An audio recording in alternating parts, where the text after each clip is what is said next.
Good morning, everyone. Morning, Eric, Brenda, MP. Morning. Happy Monday to everybody. Excited to get everybody's week started off in a good, positive way. So appreciate y'all being on. Good morning. Listen, today we're talking about the importance of setting specific goals. And before I get into that, again, just some quick instructions for those of you. Happy spring to you, and happy Monday to you. Before we get into that, just a couple instructions for those that have not been on Periscope, maybe a bunch of times. If you swipe to the right, you can, hey, good morning, Ollie. If you swipe to the right, it'll give you an option to share. So if you want to invite your team or other people you know, please feel free to do that. And then if you like what you hear, if you just tap the bottom right of the screen, then it'll send some hearts up. And so appreciate all that. Hey, listen, I want to get right into today. Obviously, we want to kick off the week in a positive way. And you know, I was thinking yesterday, actually, about our daughter, Erica. Many of you know, some of you have met her, but I've talked about her from time to time. And she is off in college, but for many years she played fast pitch softball and was a very good player. Actually, she ended up going to the Junior National College Championships both years she was at our local community college, and just very good softball player. But, you know, it always amazed me how the girls on the softball team could hit these pitches that are coming at them from these incredible fastball pitchers. And if you've ever seen that, it's an underhand pitch, and they're throwing these balls at 50, 60 plus miles an hour. And I thought about it, and I'm not here to brag on our daughter, don't get me wrong, although who wouldn't want to do that? But I looked up, and Jenny Finch is probably the all-time best fastball softball pitcher in probably in history. She's been to the Olympics twice. Her college career alone, her ERA was 108. And I thought, you know what? I could pitch better than her. Now, y'all are probably laughing sitting on the other side because I've never played fast pitch softball before.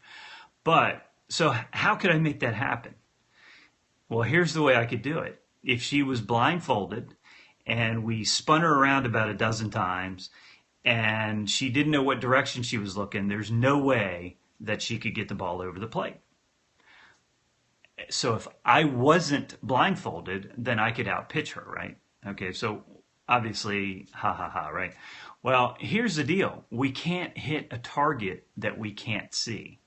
Okay, so, and it's not just about having a target, it's really about having a bullseye. We have to be focused on a specific goal when we're setting goals. So they need to be specific. Matter of fact, a goal that's not written down, one that doesn't have a specific time frame, matter of fact, a specific end date to it. Good morning. And one that doesn't have a plan in place to achieve the steps you need to take to make it happen isn't a goal, it's a wish. So the importance of setting goals is monumental. And I learned this actually at a young age, actually, and I see Ollie Waski's on here, so I'm going to brag on you for a minute, Ollie. When I was 20 years old, I had dropped out of college. I took a sales position that ended up working and doing well, honestly, at a young age. So at 20, at the very beginning of that year, January of that year, Ollie and I, we worked together, and Ollie had been a mentor to me. And I had kind of watched, he was doing very well. I'd watched what he's done. And again, I've talked about this before. I always wanted to learn from the best in any industry I was in. So he sat me down and he said, look, you're doing well. You're going to get killed by taxes. You need to buy a house. Okay. And this isn't about me, so I'm not here to boast or anything. Please understand that. But this is an important story. So, but he didn't just sit me down and say, hey, you need to set a goal. Go for it. He sat me down and he said, here's how you do it. And he said, you got to figure what you need to make. You've got to then break it down into monthly, weekly, and daily steps, the pieces that it's going to take to achieve that goal. And then you got to track it. Okay, now he taught me how to use my average to my benefit, to know exactly what I had to do. How many people did I have to talk to? Because I knew out of X number of people, I was going to make X number of sales. Well, I knew out of every sale I made, my average income was X per sale. And then I knew exactly when I added that up on a monthly basis, how many people I had to talk to, as a result, how many sales I was going to make, and how much money per sale, what was it going to take to make my monthly goal so I could achieve my yearly goal. Okay, so if that makes sense, that's what we all need to do. We've got to be that specific. Now, because of Ali Waski, and I give him credit for this. Yes, I had to take action. Yes, I had to be coached on all that. You know, I get all that. But I was 20 years old. If Ali hadn't sat me down and said, you need to do this, then I wouldn't have done it. At 20, buying a house was the last thing on my mind. Trust me, right? I was worried about having fun and you know, whatever, doing what 20-year-olds do. But because of what he did, I bought my first house, first of many actually, at the age of 20. So that's the significance of having a specific target. You know,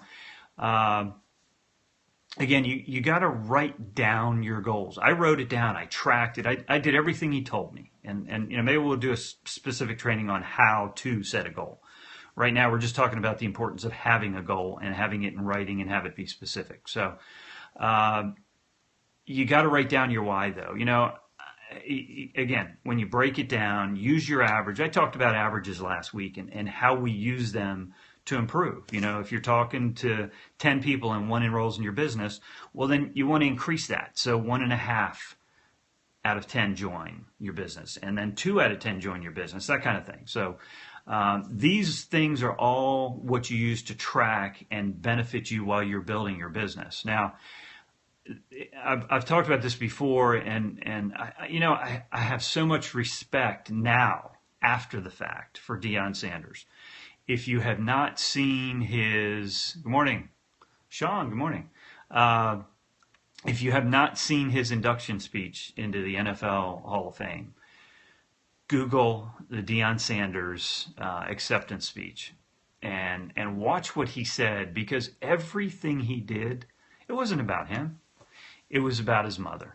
And one of the statements he made, and I remember when I saw this on TV, I don't remember station, it doesn't matter, but I had to rewind it and watch it over and over. You know, we're able to do that with our DVR type stuff these days. So I rewound it and I watched it over and over. And I watched that show, I think, 3 times.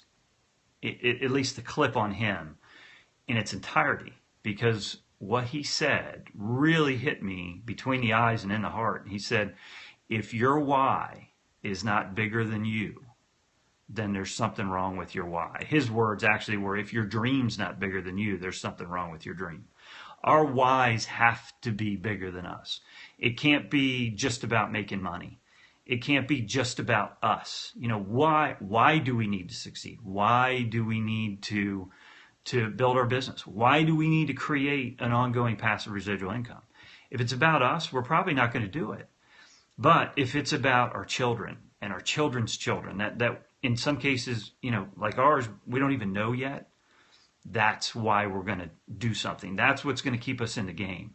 So put that in writing. Not just what you want, and breaking it down into the monthly, weekly, and daily steps and the pieces, but know exactly why you're doing this, and it's got to be bigger than you. That's what's going to keep you in the game. It's easy for people to you know, I talked to 7 people and they said no, and this is too hard, and you know, it was only X number of dollars that I put in, that kind of thing. It's easy for folks to walk away, but when you set a big why, and I'll give you a great example, and you go and sit your family down, let's say you're married with children. This is what I did. You sit your family down and you talk to your children and you say, hey, we're gonna do things differently. You know, we can be better, we can do better, we can have more. and it's about a commitment to your family and what you're willing to do for them and you commit to doing for them, you're not walking away. You know, that's what gets you through the tough times. So again, make sure your why is huge and it's way bigger than you. And then again, you know, track it. Not only track your progress, but I think this is very important when it comes to goals. Make sure that you're rewarding yourself along the way. Because if you're hitting your intermediate goals and you're on your way to your big goal, whether your big goal is an annual goal or a 2-year or a 5-year picture, whatever the case is, and we should all have all those, you know, so we should have short, intermediate, and long-term goals. As you hit those short-term goals, and good morning, and the intermediate goals that are going to ultimately get you to your long-term massive goal, reward yourself. You know, go do something. If you're a couple, go away for a weekend or something. You know, do something special so you get the recognition from yourself that you deserve, because you do deserve it in the process. Listen, again, we try to keep these things short. I want to wrap this up. And by the way, please, above all, take action. You have to take action to get to your goals. That's you got to do it. So, a couple quotes here. One from the great Wayne Gretzky. You know, we had Stanley Cup champion Jim Dowd on our call last night, and on our team call. It was awesome. What a great information share he gave. It was awesome. He was incredible. So to keep it in that theme with hockey, with the NHL, again, Wayne Gretzky, you'll miss 100% of the shots you don't take. So set the goals, commit to them, and be committed to taking the action that it's going to take to get to your goals, and keep them in front of you too. I'm a big believer in vision boards, that kind of thing. If you guys saw my, let's go Flyers, Holly. If you saw my vision board, which is up on my mirror, I see it every day in the morning, in the evening. It keeps me focused on what I'm doing. But the other thing is, again, as I said in the beginning, it's impossible to hit a target that you don't have. So make sure that you're setting those bullseyes for yourself to keep yourself on track, and commit to them, go for them, and make them happen. Guys, I'm excited about what we're going to share this week, and we're, including today, 11 days away from our national event. So can't wait to be there. Guys, let's go get the date together. Let's go make it happen. Have an awesome day. We look forward to seeing y'all tomorrow morning at the same time. Talk with you soon.